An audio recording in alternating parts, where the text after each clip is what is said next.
আল্লাহর কসম, আল্লাহর কসম, আল্লাহ তাআলার কসম, আল্লাহর দিন যেখানে কায়েম নাই শান্তি সেখানে আসবে না। এটা একেবারেই সহজ কথা, একদম সাফ কথা। শান্তি আল্লাহর দিনে, এর বাইরে কোথাও নেই। বেইজ্জতি আল্লাহর দিনের বাইরে, ইজ্জত শুধু আল্লাহর দিনের ভিতরে। ওমর ইবনুল খাত্তাব রাদিয়াল্লাহু তাআলা আনহু এক রাতে বের হয়েছে, মরুভূমির মাঝখানে দেখেন নিবু নিবু আলো জ্বলে। এত রাত, কিসের আলো?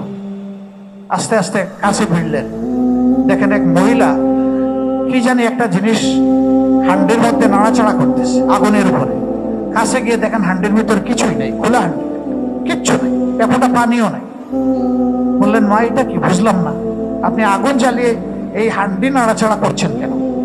কয়, আপনি আপনার রাস্তায় যান। আপনি শুনে কি করবেন? কয়, না আমার শুনতে হবে একটু। কয়, শুনবেন? শুনতেই হবে? বলে হ্যাঁ। বলে, দেখেন আমার কিছু অবুঝ বাচ্চা আছে, আমি অসহায় গরিব মানুষ, তাদের খাদ্য যোগান দেওয়ার আমার কোনো তৌফিক নাই।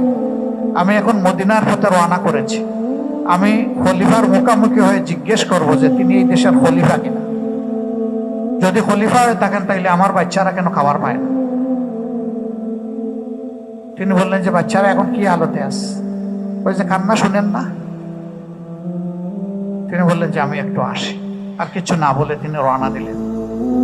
বাড়িতে গিয়ে স্ত্রীকে বললেন, একটু খাবার দাও তো। খামির তৈরি করে খাবারের বস্তা পিঠে নিয়ে তিনি রওনা করেছেন।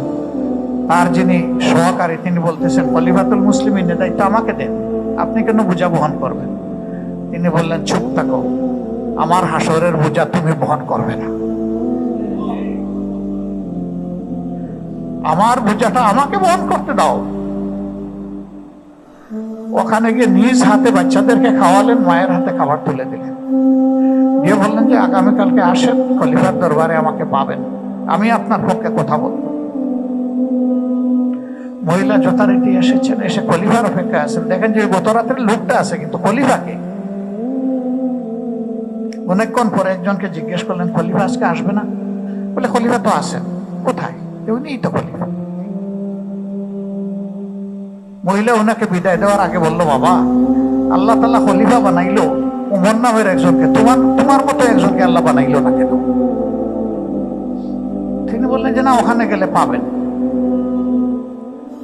এখন কি মহিলা বলতেছে, আমাকে ক্ষমা করবেন, গত রাত আমি আপনার সাথে অশুভ আচরণ করেছি। খলিফাতুল মুসলিমিন বলতেছেন, মা, ক্ষমা আমি করব না, ক্ষমা আপনি আমাকে করেন। আপনার এবং আপনার বাচ্চাদের কষ্ট হওয়ার আগে যে আমি খবরটা নিতে পারলাম।